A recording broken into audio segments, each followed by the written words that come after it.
This podcast deals with disturbing subject matter. Listener discretion and headphones are advised. It's time to open the door to your mind.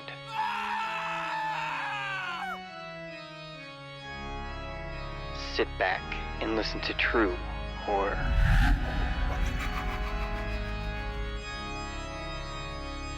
But be careful of what you allow in.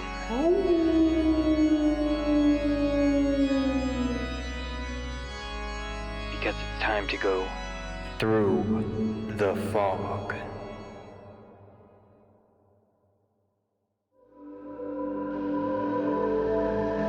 I'm DarkHero, and this story is called Hide and Seek.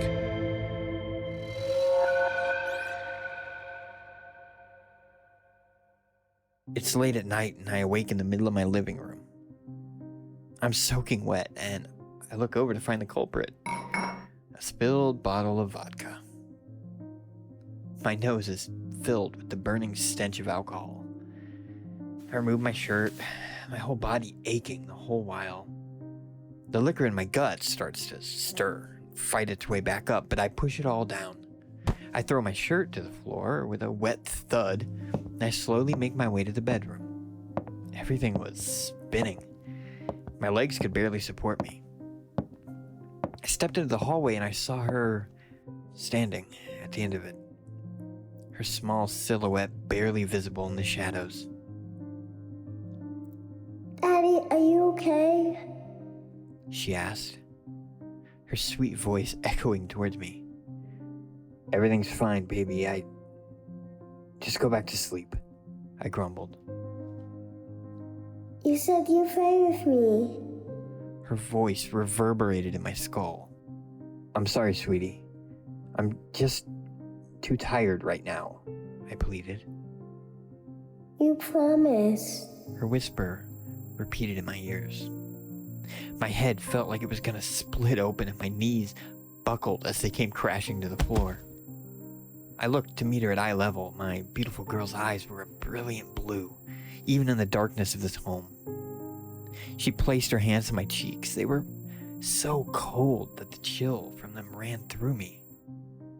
Come find me, Daddy. She said as she began to skip away into the hallway. I placed both hands on the ground and pushed myself up with all my strength. I swayed side to side, struggling to keep myself steady, and I staggered towards the open mouth of the abyss and fell through.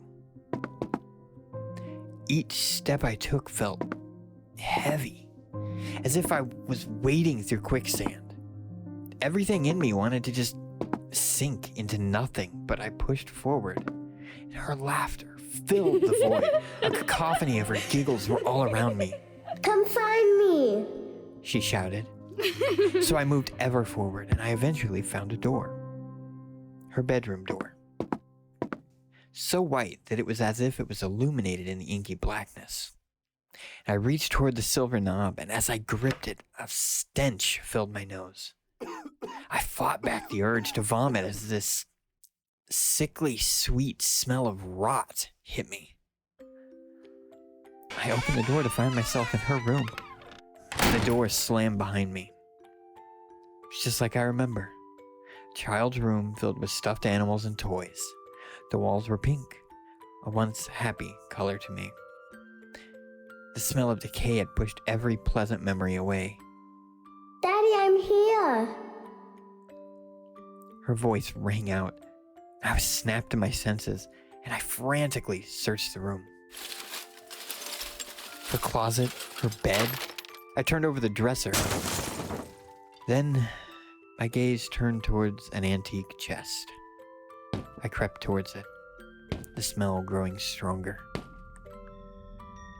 I remember buying her that old thing, because it looked like a treasure chest. I remember how she would keep all of her favorite things in there.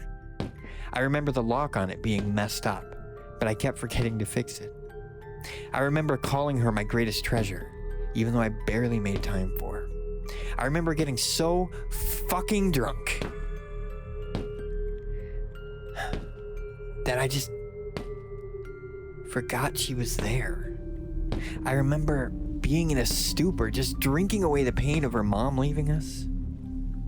I remember that putrid smell and followed it to her room. I inched towards the chest and struggled with the lock. I finally opened it, and inside,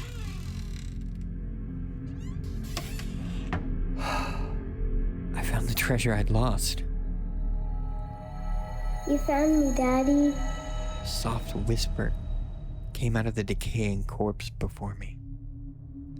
My beautiful baby girl was crouched inside, waiting for me to find her. I get up and slowly make my way back to the living room to find a bottle of vodka. It's so cold here. I put on my shirt and I sit in the middle of the floor. Take a long swig of the liquor. Then another. Then another. Until the memories fade away. Through the Fog is recorded and edited by Intro and outro by Katie Kemp. For more stories, go to www.throughthefog.org.